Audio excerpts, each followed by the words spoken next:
त उनका अनुयायीहरू त्यसपछि आउने पिँढीको हो भन्ने मलाई लाग्छ। जहाँसम्म पुष्पलालको कुरा छ, पुष्पलालको योगदान सबभन्दा ठुलो योगदान त उहाँले कम्युनिस्ट पार्टीको गठन गर्नुभयो 2006 सालमा र कम्युनिस्ट पार्टीको घोषणापत्र अमल गर्नुभयो। अब यो सबभन्दा ठुलो योगदानै भनौँ, कम्युनिस्ट पार्टीको उहाँ संस्थापक हुनुभयो।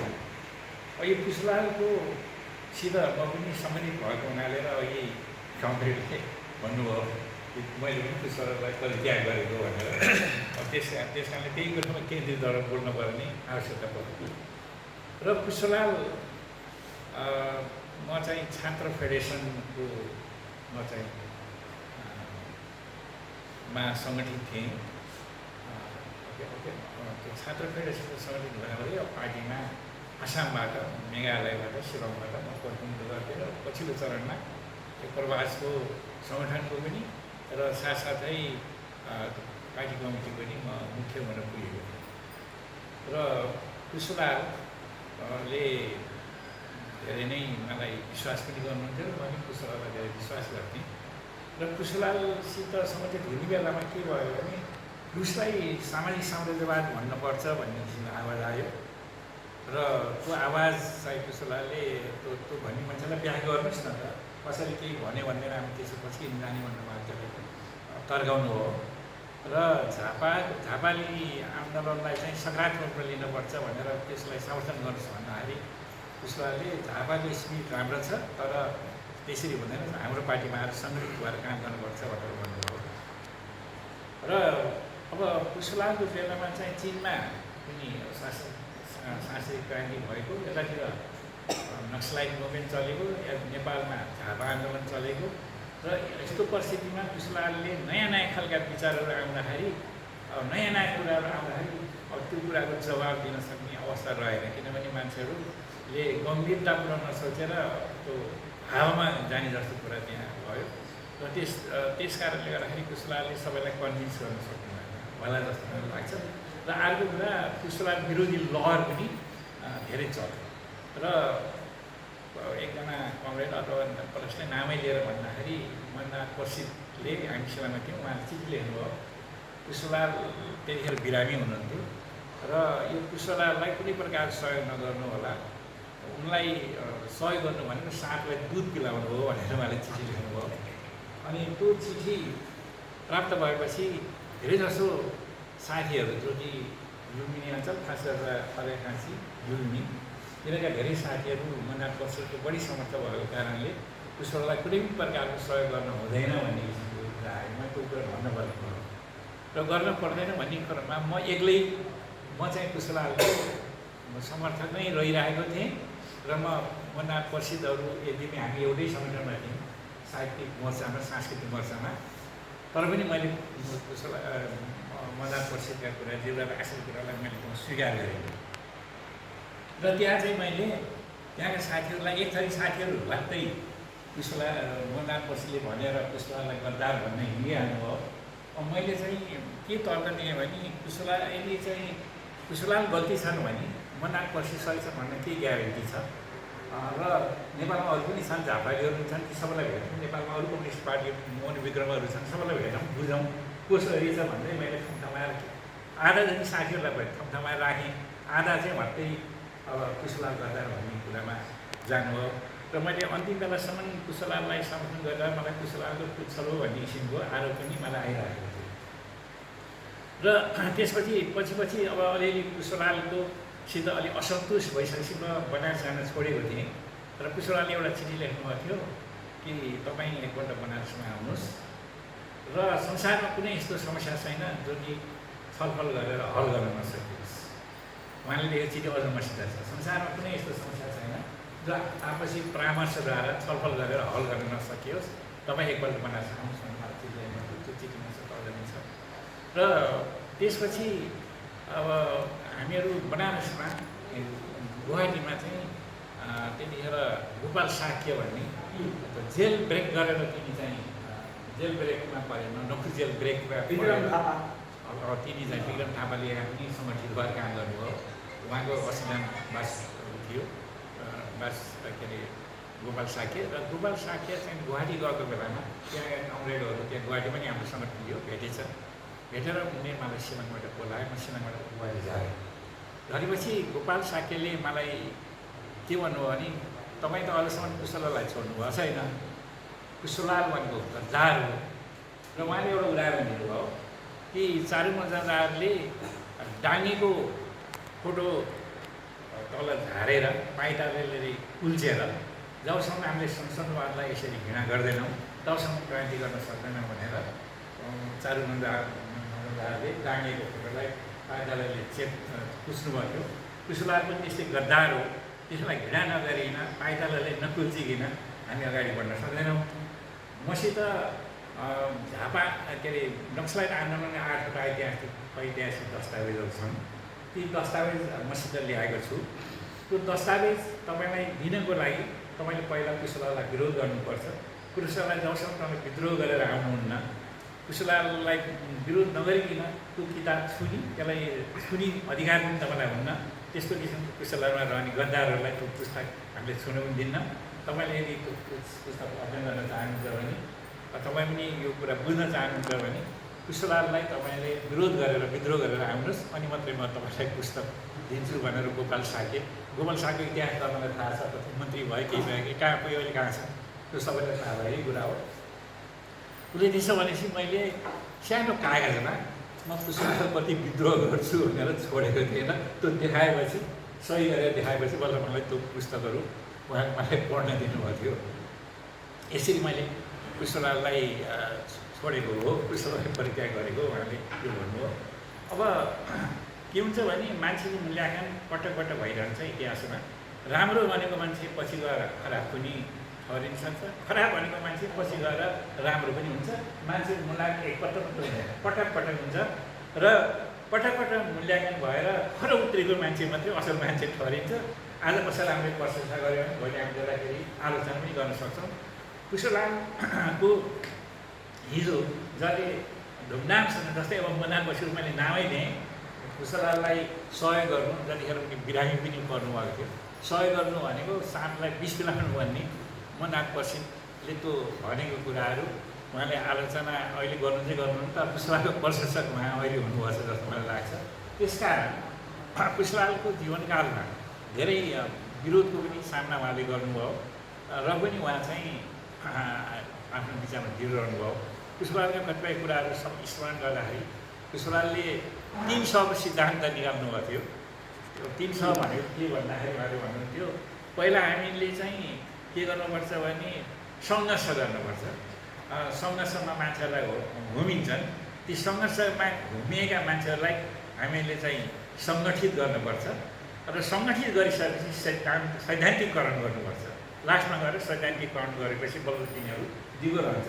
पहिला सङ्घर्ष ल्याउने, सङ्घर्ष ल्याइसकेपछि सङ्गठित गर्ने, सङ्गठित गरिसकेपछि सैद्धान्तिकरण भन्ने खालको कुरा गर्नुहुन्थ्यो। अनि उहाँले के भन्नुहुन्थ्यो भने लिखितमको अगाडि बगितमको केही लाग्दैन भने जे कुरा पनि लेखेकै रिटर्न हुनुपर्छ, बगितमको केही अवस्था छैन भन्ने कुरा गर्नुहुन्थ्यो।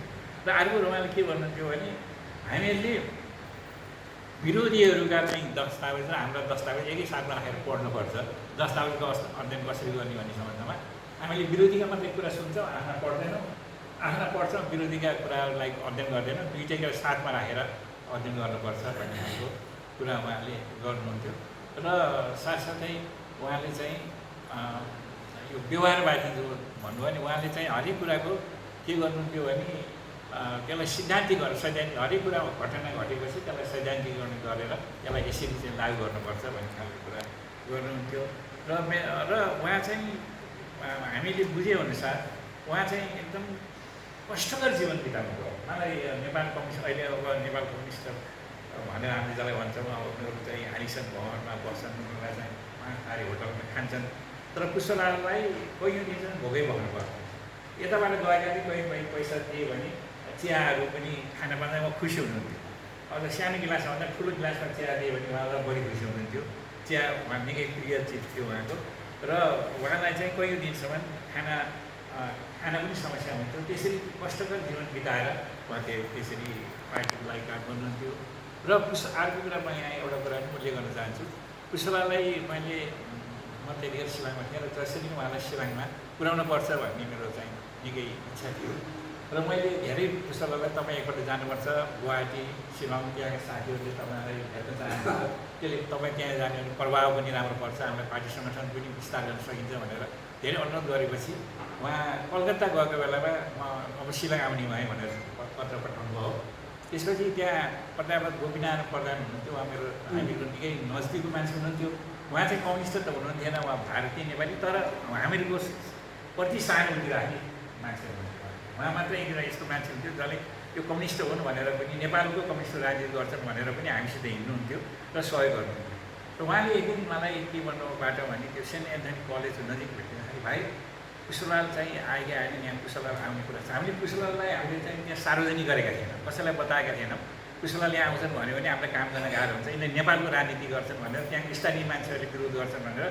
हामीले चाहिँ पुष्पलालको बारेमा अथवा नेपाल कम्युनिस्ट पार्टीलाई पनि गोप्य रूपले काम गर्थ्यौँ अरू ठुला सङ्गठनले काम गर्थ्यौँ तर नेपाल कम्युनिस्ट पार्टी भनेर नगरी गर्थ्यौँ र हामीले त्यहाँ पुष्पलाल जाने कुरा त कसैलाई सुइको दिने अरू त्यहाँको स्थानीय नेपालीहरूलाई सुइको दिने कुरा त थिएन तर गोपीनारायण प्रधानले एक्कासी मलाई उहाँलाई नै हामीले खबर गरेका थिएनौँ उहाँले एक्कासी भन्नु होइन भाइ यहाँ त पुष्पलाल आउने कुरा रहेछ आउनु कि आउनु भएन भन्दा म सबै भएँ 15 जस्तो पनि पऱ्यो कहाँबाट उहाँले चाहिँ यो कुरा गर्नुहुन्छ भन्दाखेरि उहाँले भन्नुभयो सिआरडीले भन्दै थियो यहाँ पुष्पलाल आउने कुरा रहेछ मलाई सोधेको थियो पुष्पलाल आएका आएनन् भनेर भन्नुभयो उहाँले अनि मैले पछि यो कुरा पुष्पलाललाई भन्दाखेरि पुष्पलालले के भन्नुभयो भने म चाहिँ कतैतिर जान्छु भन्ने कुरा चाहिँ टिकट हेरिहालेका हुन्छन् सिआरडीहरूले पिछा लागेका हुन्छन् टिकट काटेर कुन दिशातिर हिँडिया छ भने मैले अलग्गै चाल पाउँछ त्यसरी उनीहरूले खोजेका होला भनेर उहाँले भन्नुभयो अब पछि चाहिँ मैले गोपीनाथलाई चाहिँ भेटाइदिएँ मैले सार्वजनिक पुष्पलाल सार्वजनिक हुन चाहनुभएको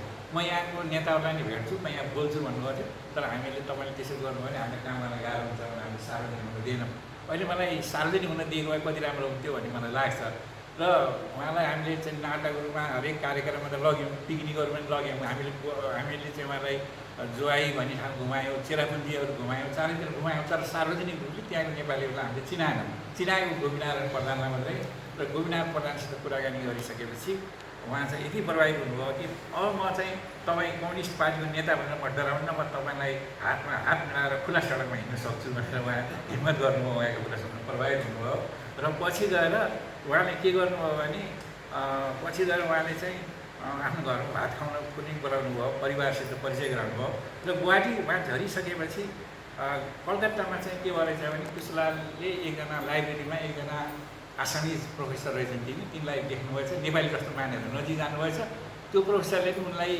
आसामिज जस्तो मानेर नजिक गएर दुईवटाले कुरा गर्दाखेरि म नेपाल कम्युनिस्ट पार्टीको सचिव भन्नुभएछ अनि उनले चाहिँ म प्रोफेसर हो मार्क्सवादी कम्युनिस्ट पार्टी सम्बन्धित छु तपाईँ गुवाहाटी आए भेट्नु होला अनि म गुवाहाटी गएर उहाँलाई भेटेपछि उहाँले चाहिँ ए फुकन भन्ने आसाम ट्रिब्युन प्रेसको आसाम ट्रिब्युन पत्रिकाको चाहिँ एसिस्टेन्ट एडिटर के फुकन भन्ने रहेछ ए फुकन अनि त्यो फुकन चाहिँ सत्यनारायण सिंह एसएनएस ग्रुप नक्सलाइटको एसएनएस ग्रुपको सित सम्बन्धित रहेछ अनि उहाँले मलाई गुवाहाटीबाट बोलाएर पुष्पलालले उहाँसित परिचय गराउनु भयो र परिचय गराइसकेपछि उहाँहरूको बिचमा के कुरा भयो भन्दाखेरि अब यो नेपालमा क्रान्ति हुँदाखेरि भारतले चाहिँ हस्तक्षेप गर्छ अनि यतातिर नेपालले पनि भारतको सहायता माग्छ त्यस अवस्थामा भारतीय जनताले नेपालको क्रान्तिलाई समर्थन गर्नको निम्ति हामीले चाहिँ भारतका र नेपालका जनता बिचमा चाहिँ एउटा सङ्गठन हुनुपर्छ त्यो सङ्गठन तपाईँले फुकनसित मिलेर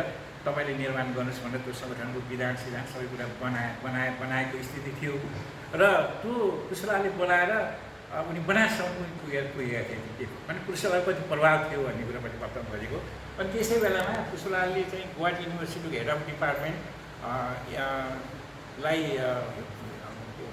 भेट्नुभएछ हेड अफ डिपार्टमेन्टलाई भेट्नुभएछ अङ्ग्रेजीको प्रोफेसर गुवाही भन्ने मान्छेलाई अनि उहाँ चाहिँ धेरै प्रभावित हुनुभएछ प्रोफेसरको गुवाहाटी युनिभर्सिटीको अङ्ग्रेजीको हेड अफ डिपार्टमेन्ट पछि मैले उहाँलाई भेट्दाखेरि पुष्पलालको बारेमा उहाँले सोध्नुहुन्थ्यो र यसरी पुष्पलालमा धेरै प्रभाव जहाँ गए पनि जसलाई पनि ठुल्ठुला मान्छेहरूलाई विद्वानलाई प्रभाव पार्ने र अङ्ग्रेजी भाषा पनि उहाँले निकै राम्रो बोल्ने उच्चारण पनि बडा राम्रो उच्चारण गर्ने मैले एक दिन सोधेँ तपाईँ यति राम्रो अङ्ग्रेजी बोल्नुहुन्छ, तपाईँले 10 क्लास मात्रै पास गर्नुभएको भन्नुहुन्छ, तर यति राम्रो अङ्ग्रेजी बोल्नुहुन्छ, उच्चारण पनि यति राम्रो गर्नुहुन्छ, कहाँबाट सिक्नुभयो यस्तो राम्रो अङ्ग्रेजी भनेर मैले भन्दाखेरि उहाँले भन्नु म चाहिँ नेपाली काङ्ग्रेसको पार्टी सचिव पार्टीमा कार्यालयमा सचिव भएर बस्दाखेरि अङ्ग्रेजी र हिन्दीका दुईवटा पत्रिका पढ्दा कम्पेयर गरेर पढ्दा अङ्ग्रेजी राम्रो गरेको भनेर उहाँले भन्नुहुन्थ्यो।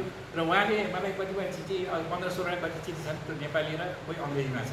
र उहाँले के भन्नुहुन्थ्यो भने मलाई नेपालीमा भन्दा अङ्ग्रेजीमा चिठी लेख्न सही लाग्छ, अङ्ग्रेजी भाषा मलाई निकै राम्रो लाग्छ भनेर उहाँले भन्नुहुन्थ्यो। र उहाँको अध्ययन चाहिँ अङ्ग्रेजी भाषामा चाहिँ निकै राम्रो अध्ययन हुन्थ्यो। जहाँ गए पनि उहाँले चाहिँ त्यो पढ्नको निम्ति मलाई चाहिँ एउटा किताब दिनुभएको थियो, आर्ट एन्ड सोसियल लाइफ भन्ने। अनि त्यो आर्ट एन्ड सोसियल लाइफ भन्ने प्लेखनोभको त्यो साहित्य सम्बन्धी किताब थियो। त्यो उहाँले मलाई पढेको किताब दिँदाखेरि उहाँले त्यो नोट गरेर प्रत्येक उसमा चाहिँ त्यो नोट लेखेर पढ्नु रहेछ भन्नाले उहाँ साहित्यप्रति पनि निकै गहिरो अध्ययन उहाँले राख्नुहुन्थ्यो। अनि स्ट्रेटेजी सर्भाइभल अफ नेपाल भन्ने रोजको त्यो चाहिँ नेपालको सन्दर्भको किताब उहाँले पटक पढ्यो, अरूलाई पनि पढ्न सुझाव दिनुहुन्थ्यो। र अर्को कुरा के थियो भने कुशलाले सिद्धान्तमा निकै जोड दिनुहुन्थ्यो। उहाँले चाहिँ हरेक पल्ट यो किताब पढ्न जरुरी हुन्छ भनेर, जस्तै चाइना सेक्स द वर्ल्ड भन्ने किताब पनि पढ्नुपर्छ, चाइनाले चाहिँ कसरी विश्वलाई हल्लायो भन्ने किताब पढ्नुपर्छ भनेर उहाँले भनेर दिनुभयो। त्यो किताब पनि एडगार स्टिनको किताबहरू नै हामीले पढ्यौँ। यसरी उहाँले चाहिँ पढ्नमा नि जोड दिने, सिद्धान्तमा नि जोड दिने, किताबहरूमा नि जोड दिने, आफैले नि पढ्ने। शिलामा गएको बेला नि उहाँ स्टेट सेन्ट्रल लाइब्रेरीमा बसेर धेरै अध्ययन गर्नुहुन्थ्यो।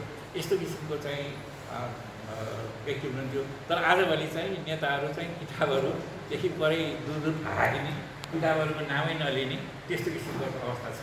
र कुशलालको सम्बन्धमा यिनी कुरा स्मरण गर्दै म चाहिँ उहाँप्रति हार्दिक